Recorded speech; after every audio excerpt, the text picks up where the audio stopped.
Shalom. Dieu vous bénisse. Vous êtes les élus de l'Éternel, ceux que Dieu a choisis pour rendre gloire à son nom. Et je voudrais vous signifier que la vie chrétienne n'est pas celle que nous connaissons, qui est facile, mais c'est la vie la plus difficile. Quand tu choisis d'être chrétien, tu as choisi d'être un combattant. Quand tu choisis d'être chrétien, tu as choisi d'attaquer ta famille. Quand tu as choisi d'être chrétien, tu es dans un combat qui ne dit pas son nom, parce que tu dois quitter la maison de ta famille pour choisir une autre maison où tu vas vivre. Or, la maison où tu as signalé que tu vas quitter, ils ne seront jamais d'accord. C'est pourquoi je parle de l'évangélisation. Voyez-vous, ce n'est pas facile d'être évangéliste, d'annoncer l'évangile. C'est pourquoi aujourd'hui, nous parlerons de qui est évangéliste. Évangélisation veut dire quoi? Qui est évangéliste? Et nous parlerons, si le temps nous permet, parce que nous avons une heure, des caractéristiques d'un évangéliste. Quels sont les caractères qui accompagnent un évangéliste? Quel est le comportement d'un évangéliste pour permettre à quelqu'un de devenir chrétien? C'est ce que ça veut dire en un mot. C'est de cela que nous allons parler aujourd'hui. Parce que tout le monde n'est pas évangéliste. Tout le monde ne parle pas au nom de Jésus-Christ. Tout le monde ne peut pas transformer une vie. Donc, toi qui me suis, je ne sais pas où tu es. Qu'est-ce que tu fais? Mais je t'annonce que la grâce de Dieu va te toucher là où tu es. Et tu seras transformé à une autre personne. Parce que tu seras capable de transformer des vies. Quand tu vas écouter ces messages, tu seras capable de sauver des âmes qui souffrent autour de toi que tu ne savais pas. Tu seras capable de permettre à ton voisin, à ton collègue, de connaître Jésus, notre Rédempteur, celui qui est mort à la croix et qui est ressuscité le troisième jour pour nous. Et c'est ce qui importe pour la vie chrétienne. Or, cette mission qui t'en parle, elle est une mission d'évangélisation dénommée MIEPTN, Mission Évangile pour toutes les nations, qui annonce, qui a une conviction de cette mission, parce que la mission qui lui a été assignée, c'est de vider le camp de Satan pour remplir le royaume de Dieu. Par tous les moyens. On dira, mais cette mission, elle est de quoi? Pourquoi elle est là? Non, elle a une mission à accomplir. C'est ce que je suis en train de te dire. Cette mission n'est pas une église, c'est une mission d'évangélisation. Elle va partout, dans le monde entier. Elle accepte les invitations de toutes les églises qui ont besoin d'une évangélisation, puisque cette mission a à son sein des capacités et des personnes qui sont prêts à aller jusqu'à la mort pour annoncer l'évangile de Jésus-Christ. Alors, elle existe pour toi qui es dans un amour, dans un village, dans une ville, dans une nation, qui a un besoin, qui a besoin d'être épaulé, d'être soutenu pour un programme d'évangélisation, pour sauver des âmes, pour la guérison des âmes. Cette mission est prête à te soutenir là où tu te trouves. Elle est aussi une mission de conseil. Elle est aussi une mission d'orientation. Elle est aussi une mission de délivrance. L'Éternel sait ce qu'il fait et il a la capacité de se faire représenter partout dans le monde entier. Que Dieu te bénisse, que l'Éternel se soucienne pour cette émission qui est sur le chemin, le titre principal, c'est sur le chemin de l'évangélisation. On dira, mais pourquoi le chemin de l'évangélisation? Je le dis parce que sur le chemin de l'évangélisation, il y a beaucoup de choses que nous pouvons rencontrer. Je l'ai dit le samedi dernier, la première édition, que sur le chemin de l'évangélisation, vous voyez-vous, en Luc le chapitre 15, verset 10, la Bible dit quoi? Que les anges sont dans la joie quand une seule âme se répand sur la terre. Quand une seule âme se répand sur la terre, voyez-vous, quand c'est toi, par ton canal, que cette âme s'est répandue sur la terre, a quitté le vol, les adultères, les impudiques, tout ce qui est mauvais et qui a donné sa vie à Jésus, la Bible dit que les anges sont dans la joie.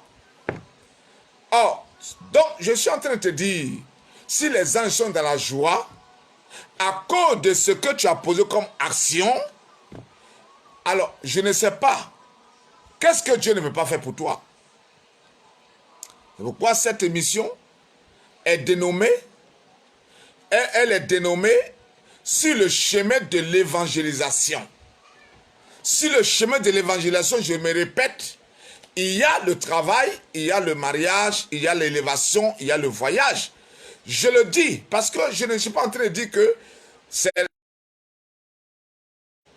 Moi, je dis que sur le chemin, tu annonces l'évangile à celui qui va devenir ton futur président, ton futur DG, ton futur épouse, ta future épouse, ton futur époux.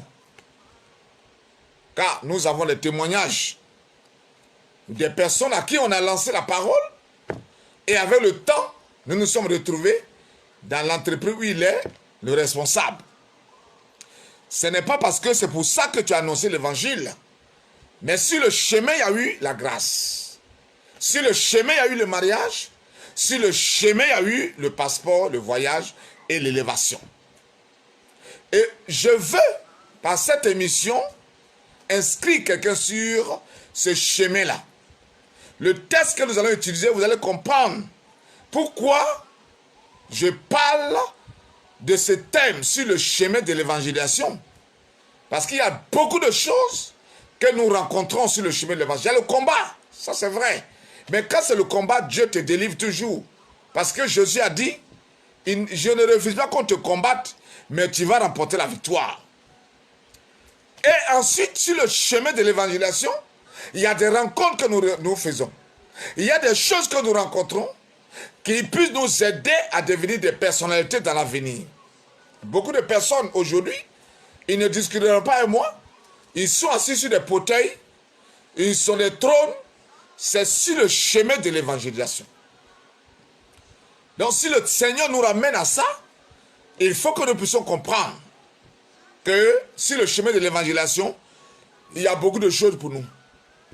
Donc que Dieu te bénisse partout où tu es, que tu me suis partout où tu es, que tu suis cette émission, parce que c'est ton temps, c'est ton avenir. Et la grâce tombera sur toi certainement. Le texte que je te propose ce soir se trouve dans 2 Rois 5. Le texte se trouve dans 2 Rois 5, versets 1 à 14. C'est un texte qui est long, mais c'est nécessaire de le lire parce que il y a beaucoup de choses pour chacun de nous à recevoir et à comprendre.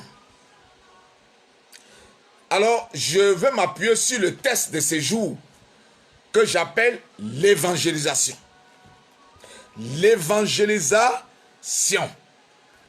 On me dira, l'évangélisation c'est quoi? Celui qui ne comprend pas ce que c'est que l'évangile, il me dira l'évangélisation c'est quoi? Je dirais que l'évangélisation c'est une action d'évangélisation et une action d'évangéliser. Une action d'évangéliser. Et laisse-moi t'apporter le test, comme je l'ai dit dans 2 Rois 5, verset 1 à 14. La Bible nous dit quoi?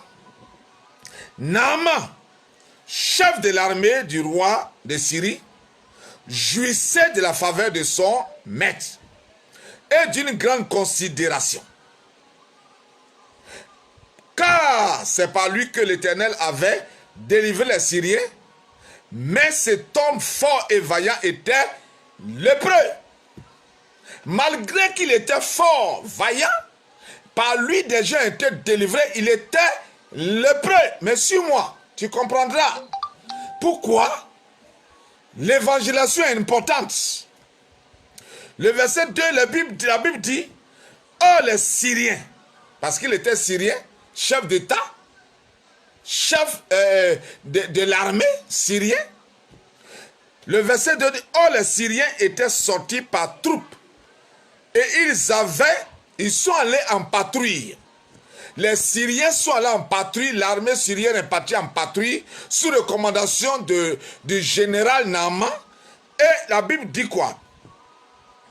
Ils avaient amené captive une petite fille du pays d'Israël. Ils sont allés attraper une fille d'Israël. Et ils l'ont amenée. Au lieu de l'amener à la Maka, à la prison, ou bien au commissariat, ils l'ont amenée dans la prison chez Naaman, qui était le chef d'état-major, pour qu'elle soit au service de la femme de Naaman. Bien-aimé, quelque chose va se passer là. Je suis en train de t'amener à comprendre que tu es un évangéliste, tu es une évangéliste, mais tu n'as pas encore compris comment tu dois évangéliser pour que des âmes soient sauvées. Et aujourd'hui, tu le sauras. Parce que beaucoup de choses manquent aujourd'hui aux chrétiens. La Bible dit que celle était d'Israël. On dit une Israélite, une fille d'Israël. Ça veut dire que quand tu parles d'Israël, la Bible dit quoi? Que nous étions des païens. Nous étions Jacob. Et nous sommes devenus Israël. Toi et moi, chrétiens, nous sommes chrétiens. Nous appartenons à la tribu d'Israël.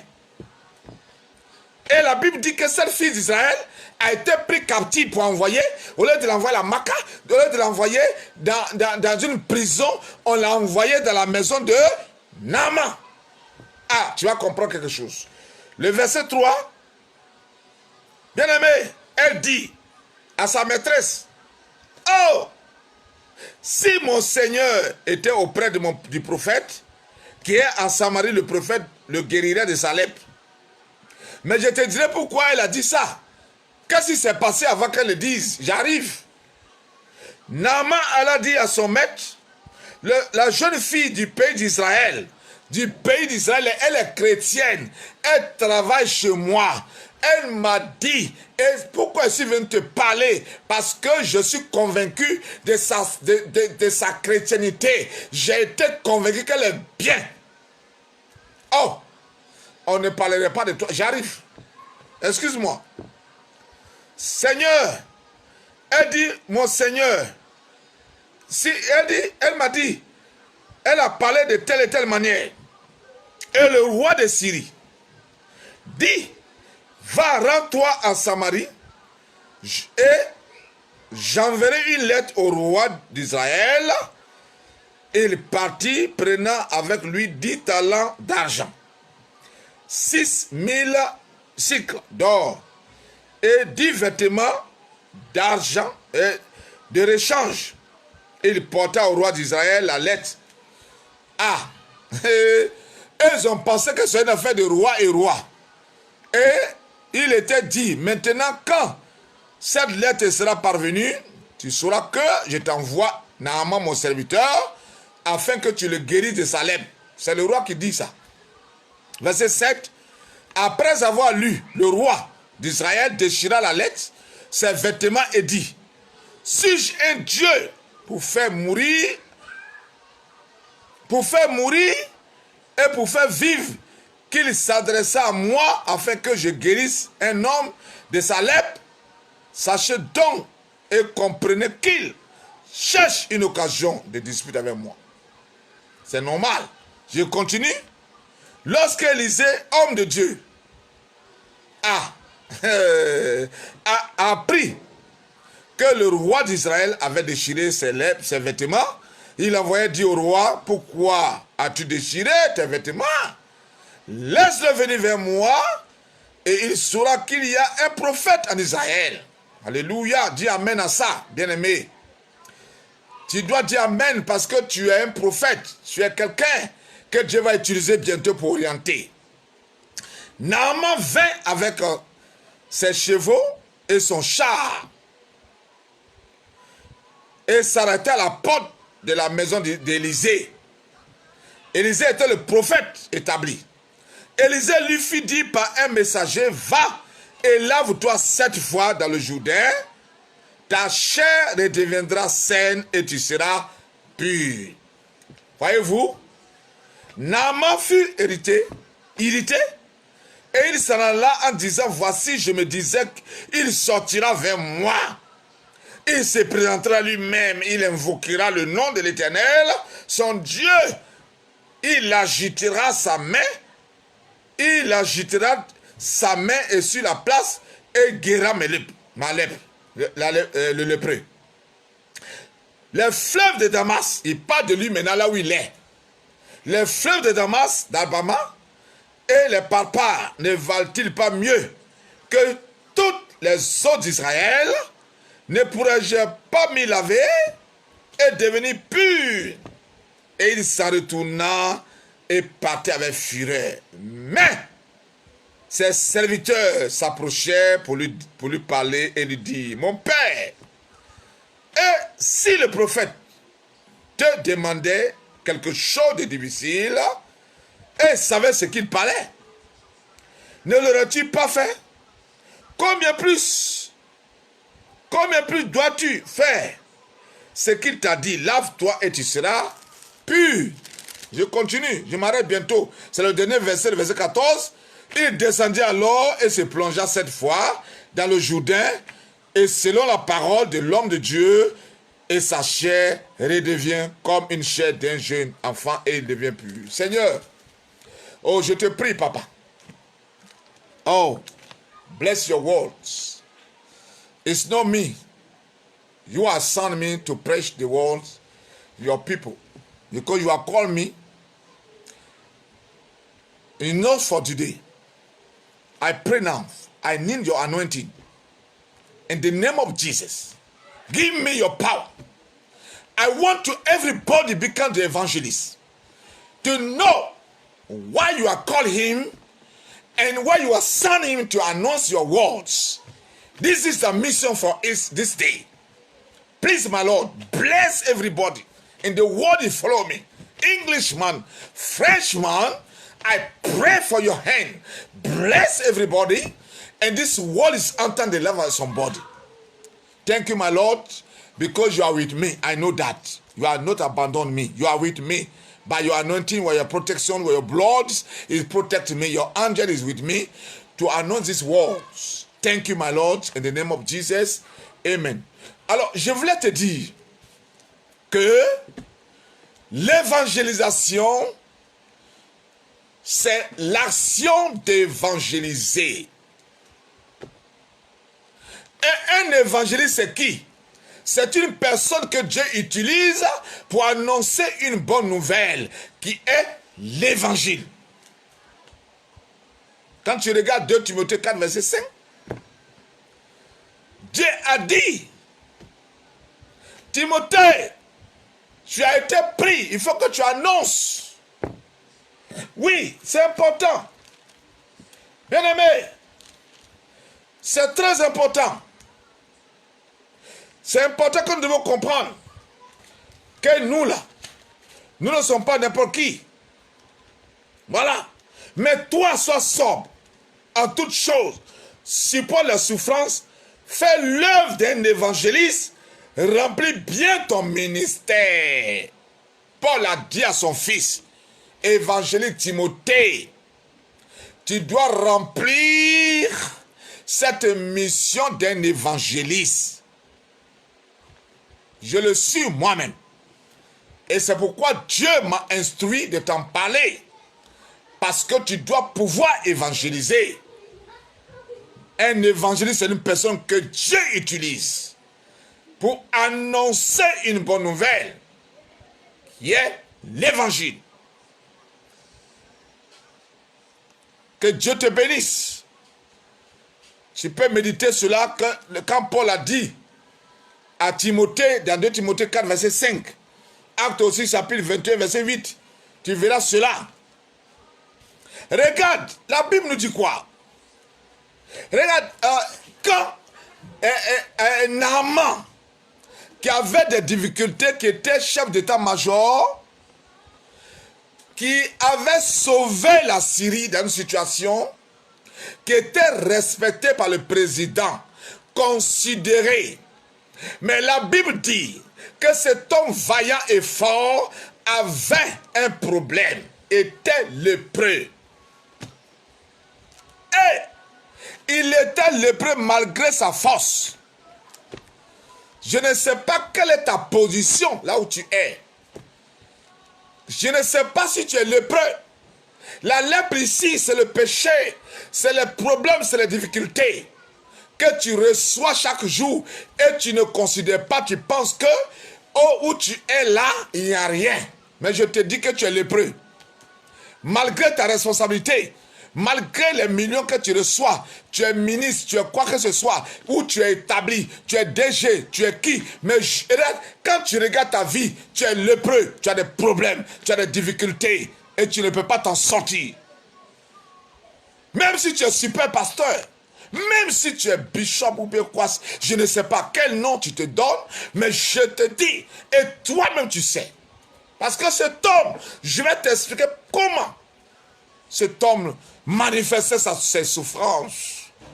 Naaman, un chef d'état-major, capacité, respecté par le président, par tout le peuple, parce qu'on savait que de cet homme, on a reçu la délivrance. Il a fait de grandes choses. Mais la Bible dit qu'il était lépreux. Ta lèpre là, c'est quoi? Ça consiste à quoi? C'est la masturbation, c'est l'adultère, c'est le péché, c'est tous les jours le mensonge. Ta vraie parole, c'est le bonjour, le reste, c'est autre chose. C'est ça la lèpre. Qu'est-ce que tu vis? Et tu crois que tu es imperturbable. Tu utilises ton titre pour écraser les autres, pour détruire, pour imposer, pour dire c'est moi. Malgré que tu sais que tu n'es pas celui-là. Naaman était de ses rangs. Chef d'état-major. S'il te plaît. Un chef d'état-major, il a plusieurs troupes sous sa responsabilité. L'armée de terre, l'armée de l'air, l'armée souterraine, l'armée quoi. Tout ça là, c'était lui. La police, les eaux et forêts. Tout ça était sous sa responsabilité. Peut-être que c'est ce que tu es. Tu as peut-être 25 églises, centaines d'églises où tu es établi et tu règnes. C'est ton message qu'on prêche. Ce que tu ne veux pas qu'on dise, on ne le dira pas. Et tu es Naaman, tu es établi et tu règnes. Frère, Naaman était lépreux, malgré sa puissance, malgré son autorité, malgré sa capacité, il était lépreux. Mais je vais t'annoncer quelque chose de bon. La Bible dit, quand Naaman a envoyé, vous savez, il y a des fois, on fait des actions qu'on ne sait pas que c'est Dieu qui est dedans. Naaman a dit à ses soldats, allez-y et patrouillez partout. Parce que je comprends que le pays n'est pas en stabilité. Oh, c'est pas pour ça. Dieu a touché Naaman pour qu'il puisse amener quelqu'un qui va lui communiquer la vie. Donc, les soldats sont sortis.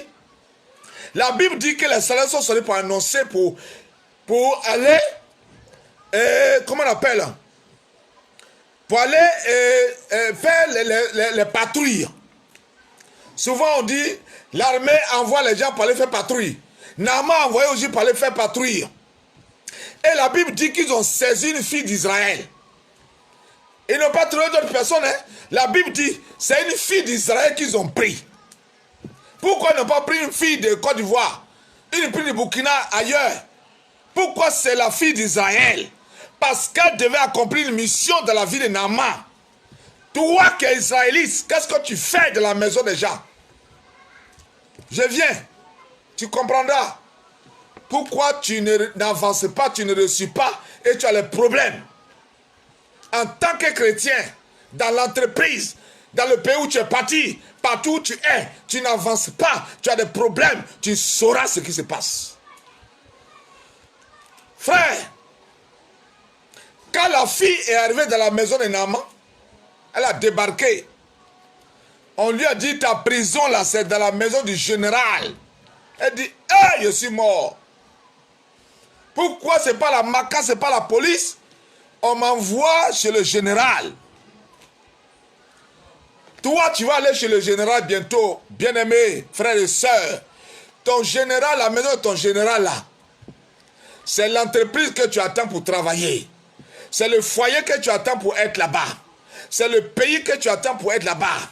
C'est la bénédiction que tu attends pour être là-bas. Mais laisse-moi te dire, si Dieu t'envoie, quelle serait ta mission à ce lieu? C'est là le problème. Bien-aimé,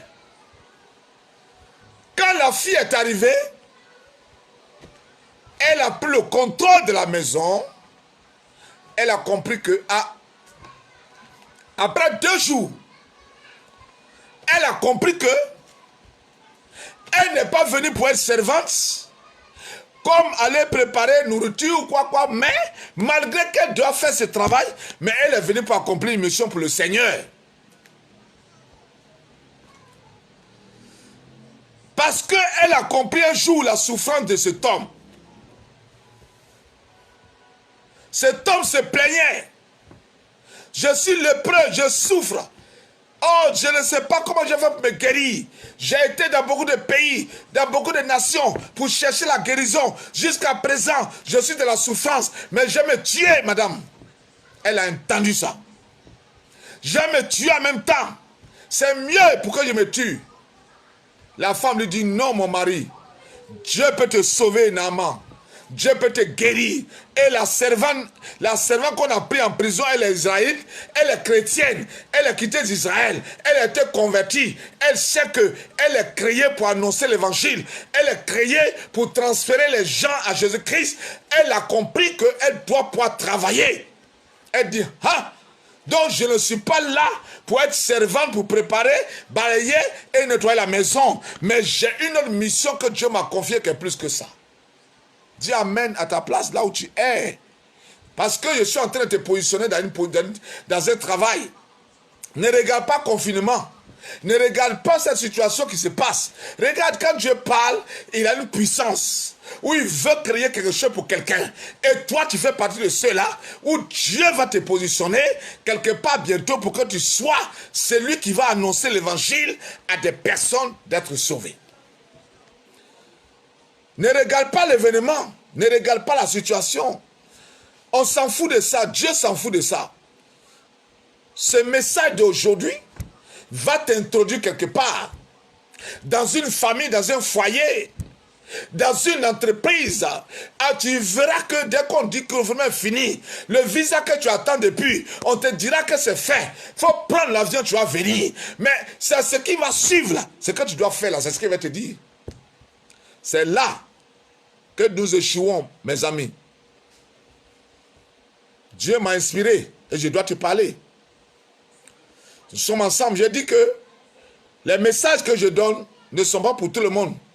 C'est les personnes qui sont sélectionnées, qui doivent entrer dans une grâce, dans une bénédiction que Dieu m'envoie pour annoncer. Frère, la fille qu'elle a entendue, que le monsieur a des problèmes, Naaman était lépreux et qu'il pleurait et qu'il avait des problèmes, qu'il était en train de était dans les problèmes, la fille a compris qu'elle est venue pour transférer ce monsieur auprès de Dieu et de son prophète pour qu'il soit guéri. Qu'est-ce qu'elle va faire? Elle a compris qu'elle est zaïd. Déjà, pour être un évangéliste, il faut être converti. La première chose, c'est pourquoi je te présenté 6 éléments qui caractérisent un évangéliste. La première des choses, c'est dit qu'il faut être d'abord chrétien. Un chrétien, ce n'est pas n'importe qui. Romains 10, verset 9 dit, verset 9 à 11 dit, qu'il faut reconnaître Jésus. Il faut confesser les péchés, donne ta vie à Jésus-Christ.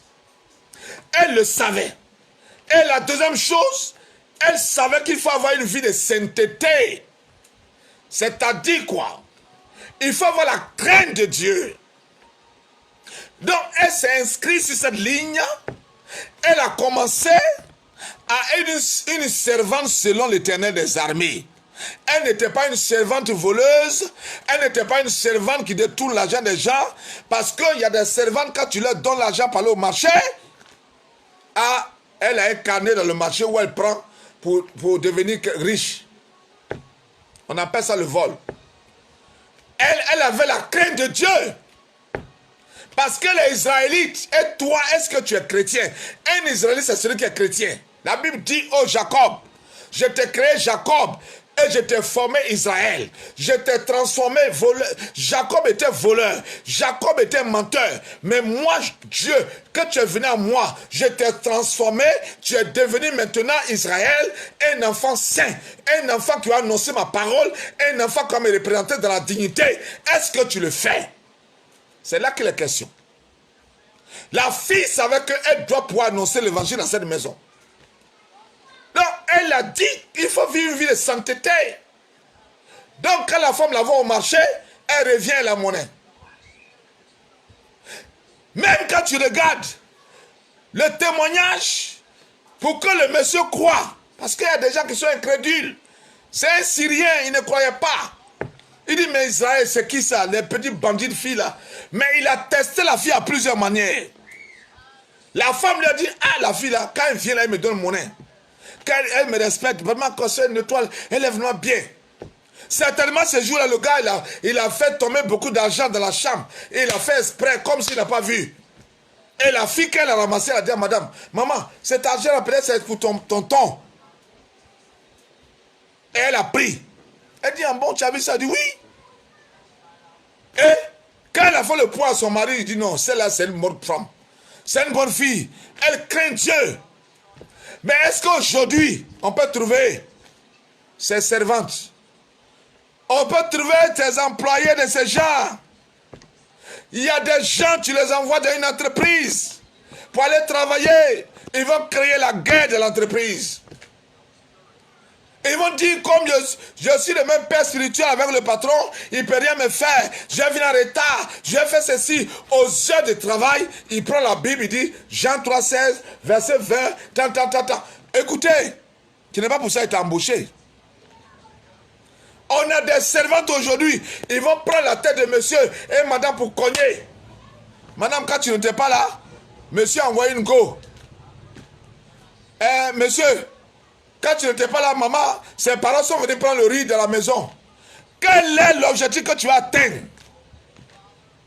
La fille qui est venue chez Naaman, elle a compris qu'elle doit transférer le monsieur pour être guérie. Elle doit le transférer sur son père. Quelle est la mission que tu fais étant dans l'église? Quelle est la mission que tu fais étant dans l'entreprise? Est-ce que tu as une fois transféré un malade à l'église? Tu as une fois envoyé quelqu'un chez ton père spirituel pour qu'il soit guéri? Oh bien-aimé, quel est ton rôle? Quel est ton travail? Étant dans l'église, étant dans l'entreprise, étant dans une famille là où Dieu t'a envoyé, on remarque aujourd'hui, on prie pour beaucoup de personnes. Ils vont en Europe, ils arrivent là-bas, ils deviennent DJ. Au lieu de continuer à annoncer l'évangile pour que des âmes soient sauvées, pour dire à des personnes, celui qui m'a mené ici, il a prié pour moi et pour que je sois sauvé, ils ne le disent pas. Je bénis la vie de ma fille. Toi Valérie, je bénis ta vie, ton âme. Tu ne échoueras jamais. Tu seras une personnalité dans cette nation. Je ne dis pas une nation, mais tu seras une personnalité dans les nations. Tu connaîtras la gloire, tu vivras la gloire. Tu connaîtras la restauration. Tu ne manqueras de rien. L'Éternel que je sais, si c'est vrai qu'il m'a appelé depuis le sein de ma mère, tu connaîtras la bénédiction. Je ouvre les portes de bénédiction pour toi. Tu ne échoueras plus jamais. Tu connaîtras la grâce et tu entreras dans une gloire.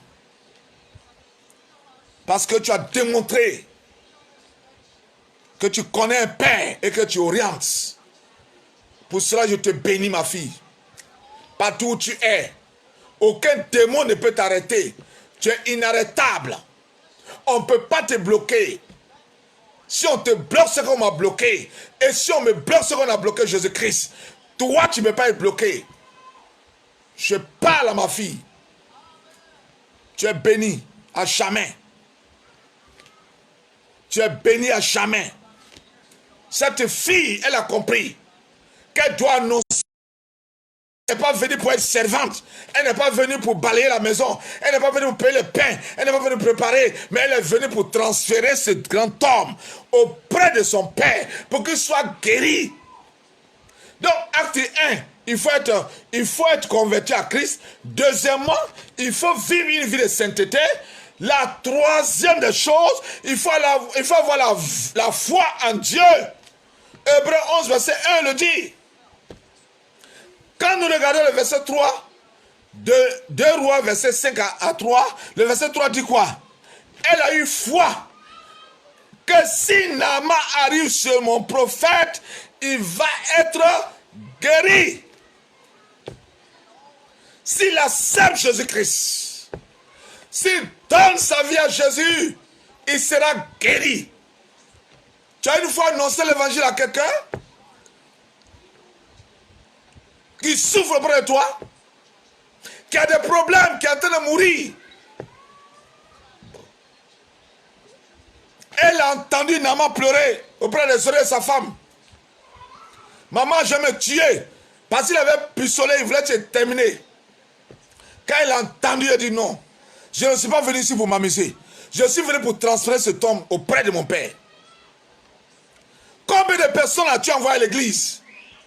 Combien de personnes as-tu envoyé à l'église?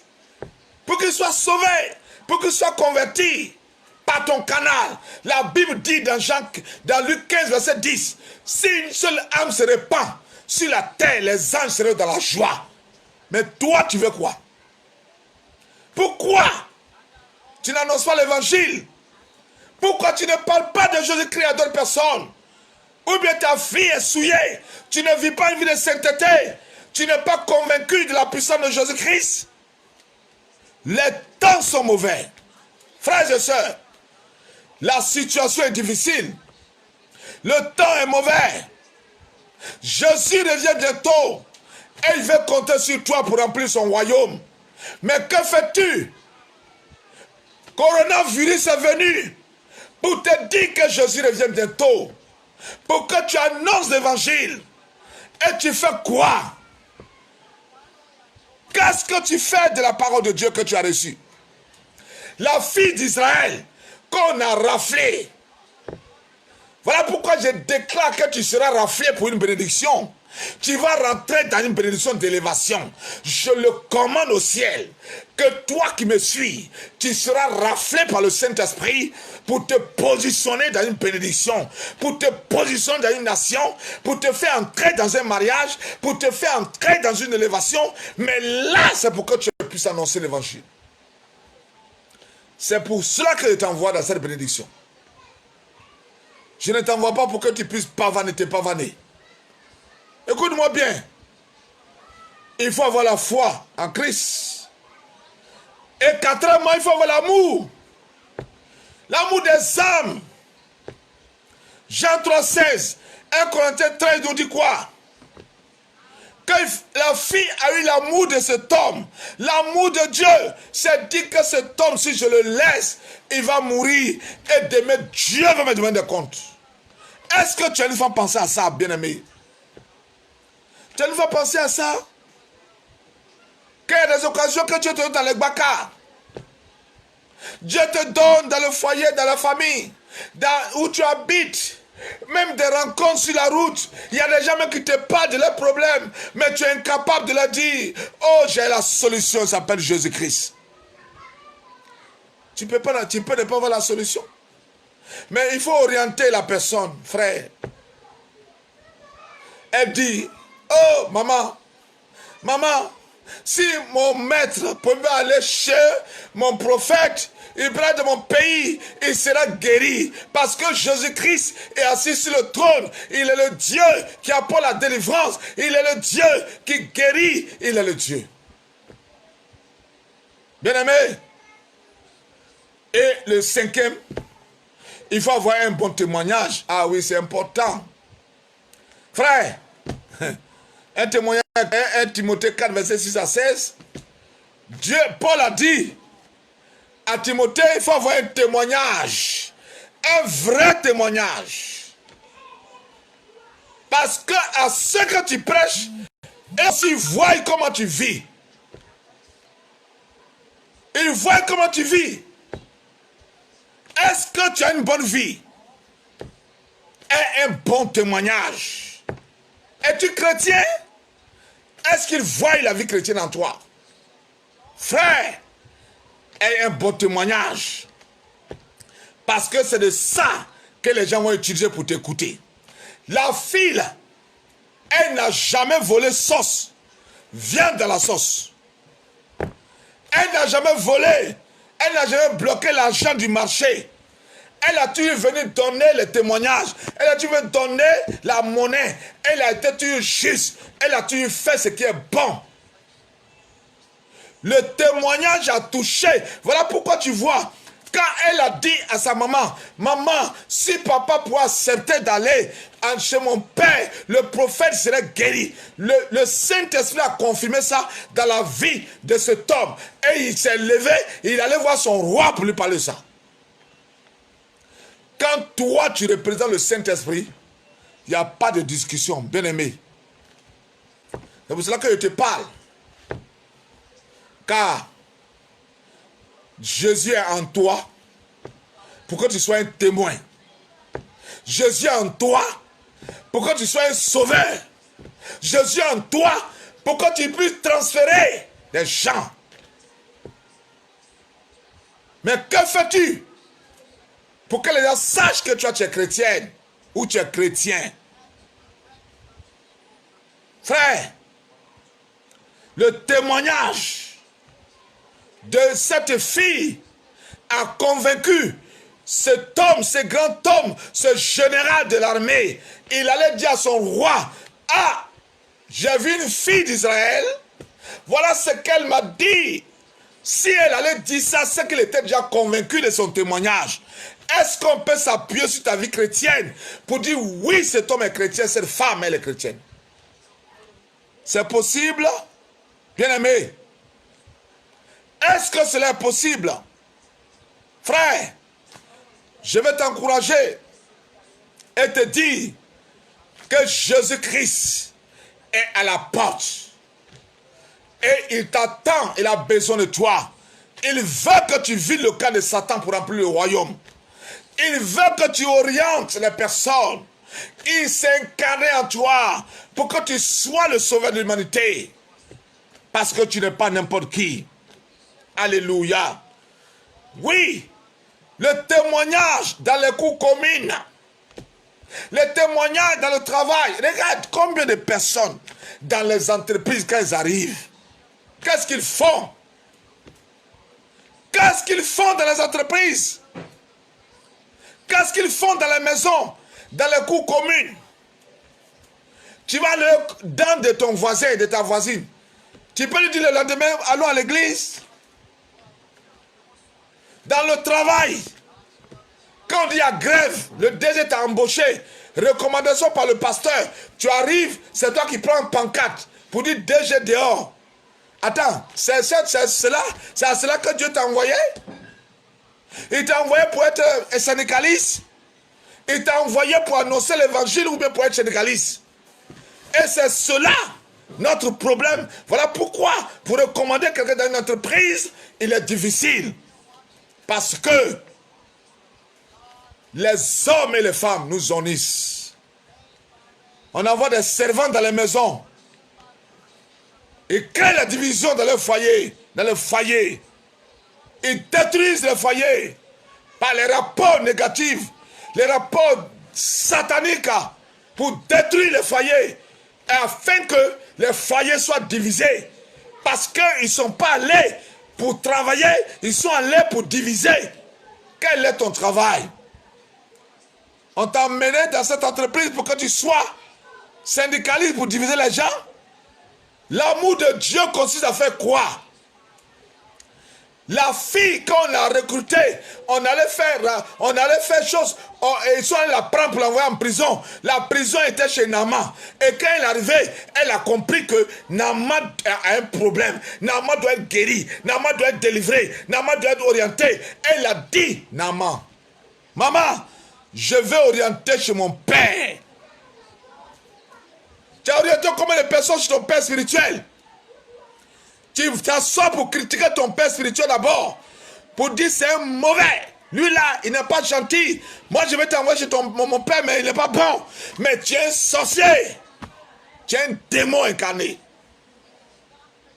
Ce n'est pas pour cela que Dieu t'a envoyé dans cette entreprise. Ce n'est pas pour cela que Dieu t'a envoyé dans cette maison. Dieu t'a envoyé pour orienter. Dieu t'a envoyé pour conduire. Dieu t'a envoyé pour dire que Jésus-Christ en toi. Donne-le l'adresse de ton père. Il va arriver chez ton père. Ton père saura ce qu'il va faire. Ce n'est pas ton problème. Je suis là pour t'aider. Pour t'orienter. Parce que tu as échoué depuis longtemps. Si tu ne rentres pas dans ta bénédiction, c'est parce que tu as échoué. Tu n'arrives pas à faire le travail que tu dois faire. Dieu t'a donné un poste et t'a établi. Et tu es chef d'une entreprise. Des enfants, ceux qui sont sous ton autorité, tu dois les orienter pour qu'ils soient guéris, pour qu'ils soient délivrés, pour qu'ils soient bénis. Mais tu ne le fais pas. Tu ne fais que les escroquer. Un DG qui ne paye pas ses employés, c'est un mauvais, c'est un sorcier. Parce que Dieu t'a donné l'onction. Il t'a établi. Il t'a donné le pouvoir. Et il envoie des employés pour que toi, tu les transformes pour qu'ils soient chrétiens. Mais toi, tu les transformes et tu fais d'eux des sorciers. Tu fais du mal à ces personnes. Et tu veux attendre quoi de Dieu? Répands-toi. Ce que Dieu te demande, c'est de pouvoir permettre à ceux-là de devenir chrétiens. Par ton comportement. On n'a pas dit d'être léger, mais de savoir orienter. Et de pouvoir leur communiquer la vie de Dieu. Oriente-les. Parce que chaque homme de Dieu, chaque fidèle sur la terre a un père. Tu as la capacité d'orienter tes enfants. Et quand tu les orientes vers ton père, ce n'est plus ton travail. Tu leur dis, vas-y chez mon père. La fille a dit, si mon père pouvait accepter d'aller chez mon père, Élisée, il serait guéri de sa lèpre. Qu'est-ce que toi tu fais? Combien de personnes tu as orientées? Combien de personnes sont converties par ton canal? Combien de personnes? Combien? Avant d'annoncer quelqu'un, tu dénigres ton église, tu détruis ton église et tu n'envoies pas. Et quand tu lui dis, il n'a même pas envie d'aller là-bas. Tu fais quoi de cet homme et de cette femme? Frères et sœurs, mon temps n'est plus loin, mais je suis en train de te parler. J'ai dit que mon message ne veut pas plaire à tout le monde. C'est un message que Dieu m'a donné. Et je le livre. Parce que la marche avec Dieu n'est pas une marche humaine, mais c'est une marche divine. Et c'est un choix que tu fais. Soit tu es dedans, soit tu n'es pas dedans. On ne négocie pas. L'église, c'est un endroit où les hommes se retirent du monde pour faire autre chose qui est mieux que le monde. Mais ce que nous remarquons, c'est que l'église est aujourd'hui prise par le monde. Le monde est rempli dans l'église et on ne sait plus où on va. Et c'est ça aussi qui fait que le chrétien, des hommes qui veulent venir à l'église, ils ont peur parce qu'ils ont entendu des témoignages négatifs de l'église qui fait qu'ils ne peuvent pas venir. Alors, qu'est-ce qu'ils vont faire? Ils sont dans les maisons, ils sont dans les rues, et personne n'a la capacité de les convaincre. Mais je prie au nom de Jésus-Christ que toi qui me suis, tu sois le canal par lequel tu es autorité, tu es établi. Je parle. Denis, tu seras établi. Ne sois pas pressé, hein, je te l'annonce. Olivier, tu connaîtras cette gloire. Mais Dieu va t'établir pour que tu sois un canal puissant pour annoncer l'évangile, pour attirer des âmes à Jésus-Christ. Voyez-vous, cette fille, elle a dit à cet homme, pour ta guérison là, il faut mon Père, il faut Jésus-Christ, il faut Israël, il faut l'Église. Frère, la dernière des choses que nous devons faire, j'ai déjà parlé de ça, c'est d'orienter la personne.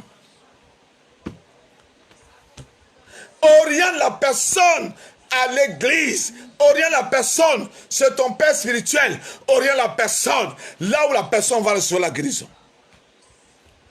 Là aussi, je vais parler aux pasteurs et aux hommes de Dieu. Vous voyez, tu n'as pas un don de délivrance. Tu as un don de prêcher, d'évangéliser des choses. Mais ton frère qui a le don de délivrance, qu'est-ce que tu fais? Mais oriente la personne là-bas. Dis-lui, va. Dieu va te délivrer là-bas. L'âme là, c'est pour qui? Il y a des gens qui disent non, il a pris mon âme, il a pris mon fidèle. Fidèle n'appartient pas à quelqu'un. Tu n'as pas le don de délivrance, homme de Dieu. Tu n'as pas le don de délivrance, pasteur. Tu n'as pas ça. Quelqu'un qui a ça là, oriente la personne pour qu'elle soit délivrée. On parle du corps de Christ, on ne parle pas d'une affaire de ciel. Oriente la personne à celui qui a le don de délivrance. Dis-lui, va là-bas. Cet homme peut t'aider. Il va te délivrer. Si la personne est délivrée, elle peut revenir chez toi. Il n'y a rien en face. On est là, c'est une affaire de fidèle. C'est mon fidèle. Tu as pris mon fidèle. Personne n'est pas fidèle de quelqu'un. Fidèle n'est pas pour quelqu'un. Tu n'as pas le don pour la délivrance. Tu n'as pas le don de l'orientation. Tu n'as pas le don de temps. Et regarde, dis-lui, va là-bas. Il y a quelqu'un, il y a un de mes collègues, il est capable, même tu peux l'appeler. Homme de Dieu, je t'envoie une de mes filles, vraiment une de mes fils qui a un problème, mais je veux que tu la suives. Cet homme de Dieu te sera reconnaissant. Et il va dire à ta fille, je reconnais ton père, j'ai fini le travail, retourne s'il n'est pas un sorcier. Parce qu'il y a des pasteurs aussi qui sont sorciers. Ils vont dire non, s'il n'a pas pu là, c'est parce qu'il ne connaît rien, qu'il m'a envoyé, qu'il t'a envoyé chez moi. Là, c'est un sorcier et il va mourir. Sinon, tout homme de Dieu, chaque personne a son don. Chaque personne a son don. Et tu dois être capable d'orienter tes enfants pour recevoir la délivrance. Parce que ce qui est nécessaire, c'est que les enfants soient bénis. Les enfants rentrent dans les bénédictions. Les enfants soient élevés. Que les enfants soient restaurés. Si tu penses à tes enfants, tu dois pouvoir les orienter. Il n'est pas bon qu'on puisse garder un enfant pendant des années. Or, tu ne peux pas les bénir. Ton ministère ne peut pas les faire entrer dans la bénédiction. Ils souffrent et ils sont dans les situations difficiles. Ils sont bloqués. Et toi, tu les mets dans une prison captive. Tu es un mauvais et tu es un sorcier. Non, ce n'est pas pour ça que Dieu t'a appelé. Dieu t'a appelé pour que ces enfants soient bénis par ton canal. Mais si tu n'as pas le don oriente-les. Frères et sœurs, hommes de Dieu, nous sommes appelés, chacun de nous à son ministère. Moi, je suis un évangéliste. J'annonce l'évangile. J'ai un père qui s'appelle le révérend prophète Esaïe. Il a la délivrance. Et Dieu lui a donné le don de la délivrance. Et lui, quand tu le rencontres, quel que soit l'autel qui te fatigue sera renversé. L'autel sera détruit. Il te communiquera la guérison. Je ne pourrai pas te maintenir captive. Je ne ferai que t'orienter parce qu'il a la capacité de t'aider. Malgré que je sois homme de Dieu, mais on n'a pas le même don. Chaque personne a son don. Lui, il a le don de délivrance, il a le don de guérison, il a le don de libération. Quand tu le croises, ta vie change. Je dois être humble et capable d'orienter. C'est de ça que je vais te parler, homme de Dieu. Et je me maintiens dans cette position. Parce qu'aujourd'hui, le peuple souffre. Le peuple a des problèmes. Les gens souffrent. Et on les maintient captifs dans une prison qui ne dit pas son nom. Et ils ne peuvent pas être bénis. Et on n'est pas capable de les orienter. Frère, je te prie aujourd'hui, l'Éternel parle à chacun. L'Éternel nous parle, il nous oriente, il nous convainc de ce que nous sommes capables. Et nous devons être capables d'orienter les personnes vers ceux qui peuvent les aider. Cette fille, j'ai pourquoi il te dit, que cet homme, Naaman, quand il est arrivé chez le prophète, la Bible dit qu'il a été guéri. Selon les instructions de l'homme de Dieu, il a été guéri. Il a été établi. Il a été guéri. Est-ce que cette fille va rester telle qu'elle était? Réponds-moi. Elle connaîtra une bénédiction. Elle sera élevée parce qu'elle a été choisie. Elle a été un canal d'orientation, un canal de bénédiction, un canal de délivrance, un canal d'élévation. Mais pourquoi tu n'es pas prêt à le faire? Ta voisine, dans la même cour commune, elle souffre. Tu es incapable de lui dire, écoute, allons à l'église. Jésus-Christ est capable. Pourquoi? Parce que toi-même, tu n'as pas un bon témoignage. Parce que cette affaire, c'est une affaire de témoignage. C'est une affaire de bon comportement. Parce que quand elle te regarde, même quand tu vas lui dire, allons à l'église, elle va te dire, mais attends, toi-même, tu es chrétien? C'est là le problème. Est-ce que toi, tu es chrétien? Et toi, tu ne peux pas répondre parce que ton comportement dans la cour ne te montre pas que tu es un chrétien. Change de comportement. Nous sommes dans le confinement. Jésus nous annonce par le confinement que je reviens bientôt. Il revient chercher ses élus. Il revient chercher son église. Il revient chercher ses enfants. Et toi, tu fais partie de ces enfants. Frères et sœurs, je suis là pour t'annoncer. Et tous les samedis, j'ai été instruit pour t'amener sur le chemin de l'évangélisation. Le chemin de l'évangélisation, il y a beaucoup de grandes choses. Il y a des bénédictions, il y a la grâce, il y a le combat, c'est certes, il y a le combat, mais il y a la victoire. Mais quand tu t'inscris sur le chemin de l'évangélisation, je t'annonce que cette fille qui a permis à Naaman d'être délivrée, elle ne manquera de rien jusqu'à sa mort. Parce qu'elle a été sur le chemin de cet homme pour lui annoncer l'évangile, pour lui communiquer la vie. C'est pourquoi la Bible dit, à Luc 15, verset 10, que les anges sont dans la joie quand une seule âme se répand sur la terre.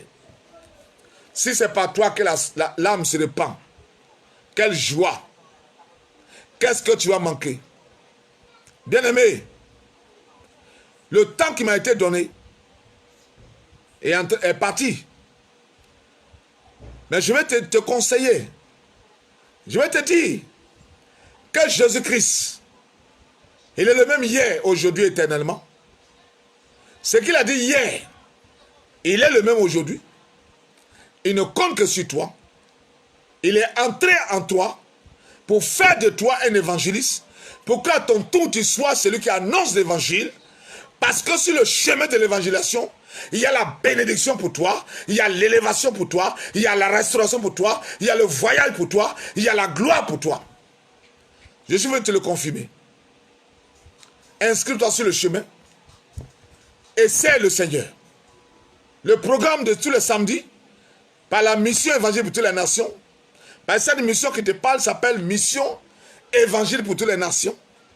C'est une mission d'évangélisation qui va partout, qui collabore avec toutes les églises qui ont un besoin d'évangélisation et qui ont besoin d'associer cette mission.